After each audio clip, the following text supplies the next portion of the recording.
Hey everyone, welcome back to another video. And in this video, I am going to talk about, there's no particular topic or title that I have for today's video, but recently I've been coming across few questions from my fellow students, and some of my friends were planning to, get their masters from US. And there's generally a misconception that I have been seeing from many out there that they believe that if you spend at least like almost 3 years in US, you'll be eligible to get a permanent residency or citizenship. And now, me being almost completing 3 years here in US, this is a question that I've been asked a lot by a lot of students, and they ask me like, "What's your status for green card?" Or I believe that you might be citizen by right now, by this time. But I just want to shed light on this topic that this is not true. And for all those who are planning with this in mind, that if you spend 3 years in US or staying for a long in US will give you that benefit of being a citizen here or permanent resident, that's not true. It might be true for other countries, and I know it is, but when it comes to particularly in US, with strict laws and a lot of rules and regulations, particularly for international students, this is not the case.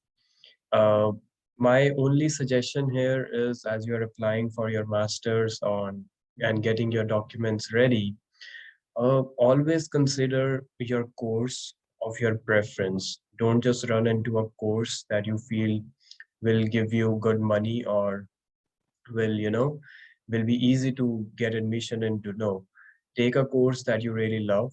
Choose a university that you really feel will be beneficial, not in terms of your education, but in terms of location, fees, the courses, and the particular program that is being offered by that university. So consider all of that.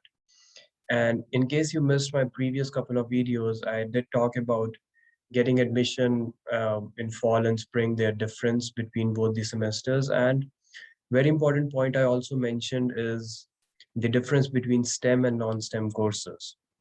Now, this is something that you should always consider.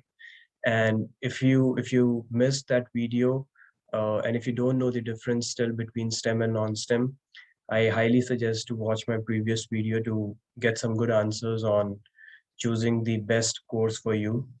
And so this is the whole point. If you take a STEM course, which stands for science, technology, engineering, maths, you get the flexibility of 1+2. And what that means is you get 1 year of initial OPT or work visa, and then it converts into 2 more years of work permit. But still, your visa status remains F1. F1 is the student visa. You don't get changed into any other visa, or you don't get any kind of benefits or permanent residency status, or any kind of advantage. It's just that you have 3 years to work. Maybe you can pay your loan off, save some money, but that's the whole case. After this, the next step is obviously to get your F1 converted into H1B, which is the worker's visa.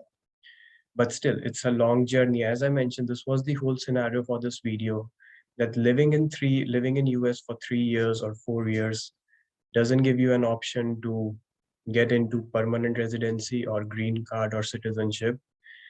It's the student visa that continues for 3 years. And if your employer is satisfied with your work, they're willing to sponsor you, it gets converted into H1B. And from there, the journey goes on for permanent residency, green card, or citizenship. But that was the whole for all those who are looking to apply for your master's and have this misconception in mind that living in US for 3 years will give you the benefit of PR or citizenship. That's not the case. And if you're coming to US just with this mindset, it's a big no. Come to US with the approach of getting your master's or getting your education done in a positive way, and proving to the environment or proving to the employer basically in and around you that you're capable of living here, surviving here, so that you have better chances of growing forward.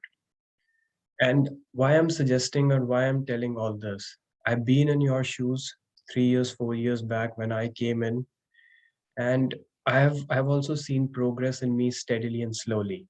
So you don't get everything within your first go. It takes time, and it takes step by step. So this was all for this video. As I mentioned, there was no particular title behind this video. Just wanted to share some thoughts with what I have seen over the years. And yeah, that was it. If you still feel there are any questions, if you want to plan your US journey, I do recommend post your questions and comments. I'll be more than happy to answer any of them. And I'll share my personal experience because I've gone through all this. I know what struggles, what challenges an international student face and how to overcome them. So if there are any questions, feel free to post them. I'll be more than happy to answer. You can email me, you can connect with me on my LinkedIn. Everything is there in the description.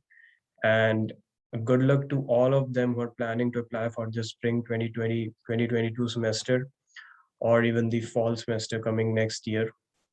But yes, come with an approach in which you can really prove to be beneficial, and the journey will be very easy. And as I mentioned, if you haven't watched my previous videos, just click here. You'll find few of them, and make sure to subscribe and like. And I'll be putting some more videos forward to help you guys all out there. And before I leave, for all those who were connecting with me in my previous video, my STEM OPT got approved. So I'm very happy about that. That means I can work here for 2 more years without any limitations. Yeah, so I did got an RFE. If you missed that as well, that video is also there. I shared that as well. Make sure to watch that. But yes, my STEM got approved. And if you have any questions regarding STEM OPT as well, I'll be more than happy to answer. Thank you so much for watching, and you all have a blessed day. Thank you.